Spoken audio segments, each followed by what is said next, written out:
Hello, bros. We're back with Perfume by Patrick Suskind, the story of a murderer, a 1996 novel. And we shall return in a second after I plug this phone in and blah, blah, blah.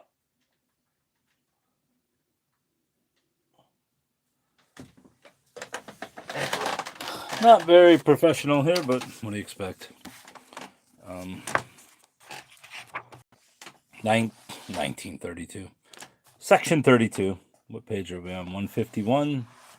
151. That means we're at least halfway through. Yeah, we're well over halfway through. 32.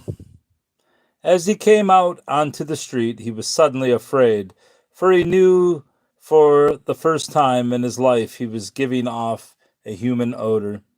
He found that he stank quite disgustingly, and because he could not imagine that other people would not also perceive his odor as a stench, he did not dare go directly into the tavern where Renal and the Marquis major domo were waiting for him. It seemed less risky to him first to try out his new aura in an anonymous environment. He slipped down toward the river through the darkness and narrowest through the darkest, not the darkness, and narrowest alleyways where tanners and dyers had their workshops and carried on their stinking business. When someone approached, or if he passed an entryway where children were playing or women were sitting, he forced himself to walk more slowly, bringing his odor with him in a large compact cloud, kind of like a pig pen. From his youth on, he had been accustomed to people's passing him and taking no notice of him whatever, not out of contempt, as he had once believed, but because they were quite unaware of his existence. Well, I'm stuttering apparently. There was no space. I haven't even had beer either. There was no space surrounding him. No waves broke from him into the atmosphere. As with other people, he had no shadow, so to speak, to cast across another's face. Only if he ran right into someone in a crowd or in a street corner collision would there be a brief moment of discernment, and the person encountered would bounce off and stare at him for a few seconds as if gazing at a creature that ought not even to exist. A creature that, although undeniably there in some way or other, was not present, and would take to his heels and have forgotten him, Grenouilla, a moment later. But now in the streets of Montpellier, Grenouilla sensed and saw with his own eyes, and each time he saw it anew, a powerful sense of pride washed over him, that he exerted an effect on people. As he passed the woman who stood bent down over the edge of a well, he noticed how she raised her head for a moment to see who was there, and then, apparently satisfied, turned back to her bucket. A man who was standing with his back to him turned around and gazed after him with curiosity for a good while. The children he met scooted to one side, not out of fear, but to make room for him, and even when they came hurtling out of a side doorway right toward him, they were not frightened, but simply slipped naturally on past him as if they had anticipated an approaching person. Several such meetings taught him to assess more precisely the power and effect of his new aura, and he grew more self assured and cocky. He moved more rapidly toward people, passed by them more closely, even stretched out one arm a little, grazing the arm of a passer-by as if by chance. Once he jostled a man as if by accident while moving to pass around him.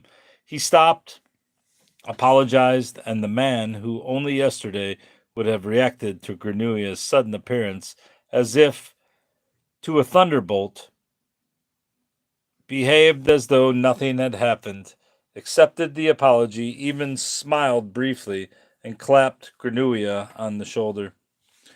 He left the back streets and he entered the square before the cathedral of Saint Pierre. The bells were ringing. There was a crush of people at both sides of the portal. A wedding had just ended. People wanted to see the bride. Granouilla hurried over and mingled with the crowd.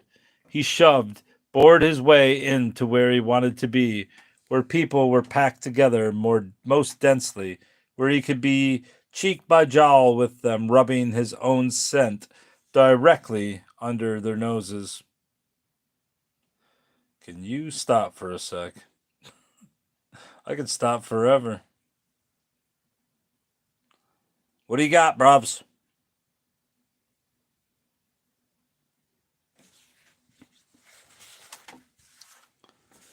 All right, back to my story. What book is it? It is Perfume by Patrick Suskind. The story of a murderer. It's a novel.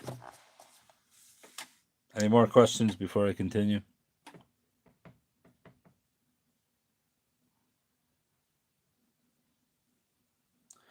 And in the thick of the crush, he spread his arms, spread his legs, and opened his collar so that the odor could flow unimpeded from his body.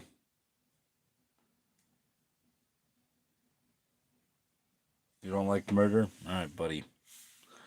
And in the thick of the crush, he spread his arms, spread his legs, and opened his collar so that the odor could have unimpeded from his body. And his joy was boundless when he noticed that the others noticed nothing, nothing whatever, that all these men, women, and children standing pressed about him could be so easily duped, that they could inhale his concoction of cat shit, cheese, and vinegar as an odor just like their own and accept him, Granouilla, the cuckoo's egg, in their midst as a human being among human beings.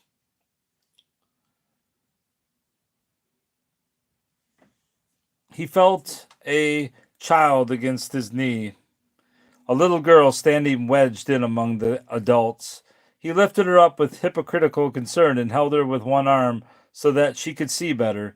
The mother not only tolerated this, she thanked him as well, and the kid yowled with delight. Granouilla stood there like that in the bosom of the crowd. For a good quarter of an hour, a strange child pressed sanctimoniously to his chest, and while the wedding party passed by to the accompaniment of the booming bells and the cheers of the masses and a pelting shower of coins, Granouilla broke out in a different jubilation, a black jubilation, a wicked feeling of triumph that set him quivering and excited him like an attack of lechery, and he had trouble keeping from spurting it like venom and spleen over all these people and screaming exultantly in their faces that he was not afraid of them, that he hardly hated them anymore, but that his contempt for them was profound and total, because they were so dumb they stank, because they could be deceived by him, let themselves be deceived, because they were nothing and he was everything. And as if to mock them, he pressed the child still closer to him, bursting out and shouting in chorus with the others, "Hurrah for the bride! Long live the bride! Long live the glorious couple!" When the wedding party had departed and the crowd had begun to disperse, he gave the child back to the mother and went into the church to recover from his excitement and rest a little inside. And rest a little. Inside the cathedral, the air was still filled with incense billowing up in cold clouds from two thuribles at each side of the altar, and lying in a suffocating layer above the lighter odors and the people who had just been sitting there. Granouilla hunched down on a bench behind the choir. All at once, great contentment came over him, not a drunken one, as in the days when he had celebrated his lonely orgies in the bowels of the mountain, but a very cold and sober contentment, as befits awareness of one's own power. He now knew what he was capable of, thanks to his own genius. With a minimum of contrivance, he had imitated the odor of human beings, and at one stroke had matched it so well that even a child had been deceived. He now knew that he could do much more. He knew that he could improve on this scent. He would be able to create a scent that was not merely human, but superhuman. An angel scent, so indescribably good and vital that whoever smelled it would be enchanted, and with his whole heart would have to love him. Granua, the bearer of that scent. Yes, that was what he wanted. They would love him as they stood under the spell of his scent. Not just accept him as one of them, but love him to the point of insanity, of self abandonment. They would quiver with delight, scream, weep for bliss. They would sink to their knees, just as if under God's cold incense, merely to be able to smell him, Granua. He would be the omnipotent God of scent, just as he had been in his fantasies, but this time in the real world and over real people, and he knew that all this was within his power, for people could close their eyes to greatness, to horrors, to beauty, and escape scent await to horrors to beauty, and their airs to melodies or deceiving words, but they could not escape scent. For scent was a brother of breath. Together with breath it entered human beings, who could not defend themselves against it, nor if they wanted to live, and scant entered into their very core, went directly to their hearts, and decided for good and all between affection and contempt, disgust and lust, love and hate. He who ruled scent ruled the hearts of men. Granua sat at his ease on his bench in the cathedral of Saint Pierre and smiled. His mood was not euphoric as he formed his plans to rule humankind. There were no mad flashings of the eye, no lunatic grimace passed over his face. He was not out of his mind, which was so clear and buoyant that he asked himself why he wanted to do it at all. And he said to himself that he wanted to do it because he was evil, thoroughly evil. And he smiled as he said it and was content. He looked quite innocent, like any happy person. He sat there for a while with an air of devout, oh man, oh, tranquility, and took deep breaths, inhaling the incense laden air. And yet another cheerful grin crossed his face. How miserable this god smelled. How ridiculously bad the scent that this god let spill from him. It was not even genuine frankincense, fuming up out of those thuribles, a bad substitute, adulterated with linden and cinnamon dust and saltpeter. God stank. God was a poor little stinker. He had been swindled. This god had, or was himself a swindler, no different from Granua, only a considerably worse one. The Marquis de la Talade Espinasse, absolutely botched that again, was thrilled with his new perfume. It was staggering, he said, even for the discoveries of the fluidum letale, to note what a stinking influence on the general condition of an individual such a trivial and ephemeral item as perfume could have as a result of its being either earthbound or earth removed in origin. Granua, who but a few hours before had lain pale and near swooning, now appeared as fresh and rosy as any healthy man his age could. Why, even with all the qualifications appropriate to a man of his rank and limited education, one might almost say that he had gained something very like a personality. In any case, he, Talied Espinasse, would discuss the case in the chapter on vital diuretics in his soon to be published treatise on the theory of the fluidum letale. But first he wished to anoint his own body with this new perfume. Granua handed him both flacons of conventional floral scent, and the Marquis sprinkled himself with it. He seemed highly gratified by the effect. He confessed that after years of being oppressed by the leaden scents of violets, a mere dab of this made him feel as if he had sprouted floral wings, and if he was not mistaken, the beastly pain in his knee was already subsiding, likewise the buzzing in his ear. Zzz. All in all, he felt buoyant, revitalized, and several years younger. He approached Granua, embraced him, and called him my fluidal brother, adding that this was in no way a form of social address, but rather a purely spiritual one, and conspectu universalitas universalitatis fluidi latalis, before which alone all men were equal. Also, and this he said as he disengaged himself from Granua in a most friendly disengagement, without the least revulsion, almost as if he were disengaging himself from an equal. He was planning soon to found an international lodge that stood above all social rank, and the goal of which would be utterly to vanquish the fluidum latale and replace it in the shortest possible time with purus fluidum vitale, and even now be promised to win Granua over as the first proselyte. Then he had him write the formulas for the floral perfume on a slip of paper, pocketed it, and presented Granua with 50 louis d'or. Precisely 1 week after the first lecture, the Marquis de la Taliade Espinasse once again presented his ward in the great hall of the university. The crush was monstrous. All Montpellier had come, not just scientific Montpellier, but also in particular social Montpellier, or is it Pellier, among whom were many ladies desirous of seeing the fabled caveman.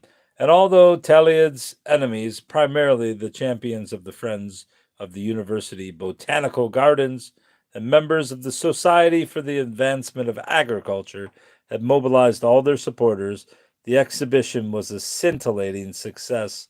In order to remind his audience of Granua's condition of only the week before, Taliad Espinasse first circulated drawings depicting the caveman in all his ugliness and depravity. He then had them lead in the new Granua, dressed in a handsome velvet blue coat and silk shirt, rouged, powdered, and coiffed, and merely by the way he walked, so erect and with dainty steps and an elegant swing of the hips, by the way he climbed to the dais without anyone's assistance, bowing deeply and nodding with a smile now to one side, now to the other, he silenced every skeptic and critic. Even the friends of the university's botanical garden were embarrassedly speechless. All right, buddy. Have a great time. The change was too egregious, the apparent miracle too overwhelming. Where but a week ago had cowered a drudge, a brutalized beast, there now stood a truly civilized, properly proportioned human being. An almost prayerful mood spread through the hall, and as Taliad Espinasse commenced his lecture, perfect silence reigned. He once again sent forth all his too familiar theory about Earth's fluidum latale, explained how and with what mechanical and dietetic means he had driven it from the body of his exhibit, replacing it with fluidum vitale. Finally, he demanded of all those present, friend and foe alike, that in the face of such overwhelming evidence they abandon their opposition to the new doctrine and make common cause with him, Taliad Espinasse, against the evil fluidum, and open themselves to the beneficial fluidum vitale. And this he spread his arms wide. At this he spread his arms wide, cast his eyes heavenwards, and many learned men did likewise, and women wept. Granua stood at the dais, but did not listen. He watched with great satisfaction the effect of a totally different fluid, a much realer one, his own, as was appropriate for the size of the great hall. He had doused himself with perfume, and no sooner had he climbed the dais than the aura of his scent began to radiate powerfully from him. He literally saw with his own eyes, how it captured the spectators sitting closer, was transmitted to those farther back, and finally reached the last rows and the gallery. And whomever it captured, and Granuia's heart leapt for joy within him, was visibly changed. Under the sway of the odor, but without their being aware of it, people's facial expressions, their airs, their emotions were altered. Those who at first had gawked at him out of pure amazement now gazed at him with a milder eye. Those who had made a point of leaning back in their seats with furrowed, critical brows and mouths markedly turned down at the corners now leaned forward more relaxed and with a look of childlike case on their faces. And as his odor reached them, even the faces of the timorous, frightened, and hypersensitive souls who had borne the sight of his former self with horror and beheld his present state with due misgiving now showed traces of amity, indeed of sympathy. At lecture's end, the entire assemblage rose to its feet and broke into frenetic cheering. Long live the fluidum vitale! Long live Teliad Espinasse! Hurrah for the fluidal theory! Down with orthodox medicine! Such were the cries of the learned folk of Montpellier, the most important university town in the south of France, and the Marquis de la Talade Espinasse experienced the greatest hour of his life. Granouille, however, having climbed down from the dais to mingle among the crowd, knew that these ovations were in reality meant for him alone, Jean Baptiste Grenouille, although not one of them cheering in the hall suspected anything of the sort. Right, let's see how long this next one is. So if it's really long, I'm like, oh no, we're almost done. Almost on to part 3. And then I will stop there. 34. He stayed on in Montpellier. It's probably Montpellier since it's France, but who cares? He stayed on in Montpellier for several weeks. He had achieved a certain fame and was invited to salons where he was asked about his life in the cave and about how the Marquis had cured him. He had to tell the tale of the robbers over and over, how they had dragged him off and how the basket was let down, and about the ladder, and every time he added more lovely embellishments and invented new details, and so he gained some facility in speaking, admittedly only a very limited one, since he had never in all his life handled speech well. And what was even more important to him, a practice routine for lying.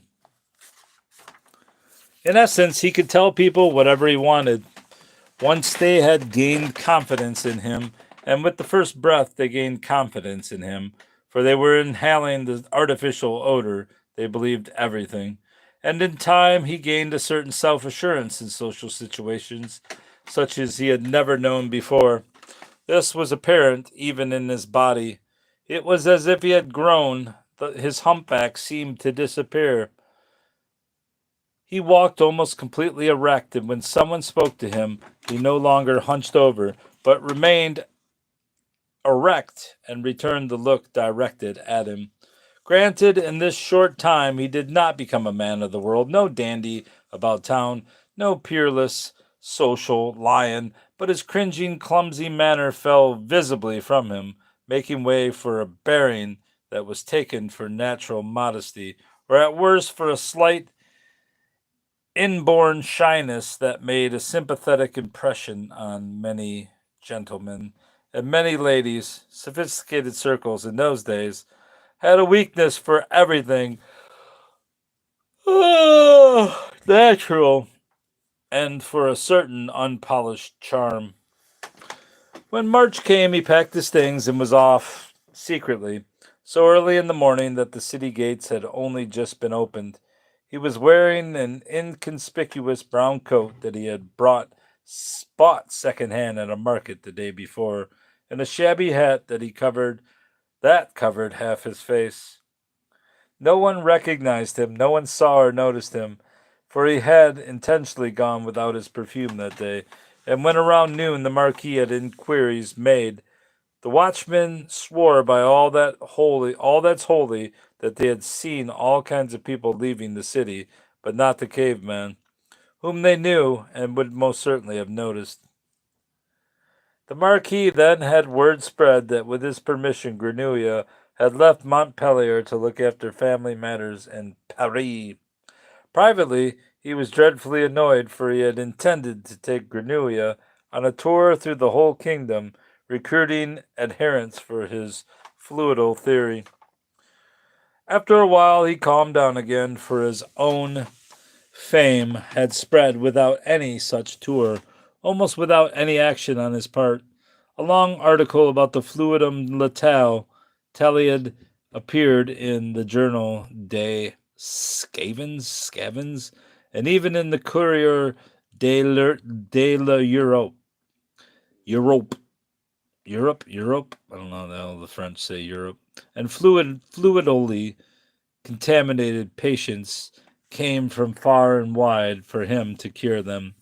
In the summer of 1764, he founded the first lodge of the Vital Fluidum with 120 members in Montpellier and established branches in Marseille and Lyon.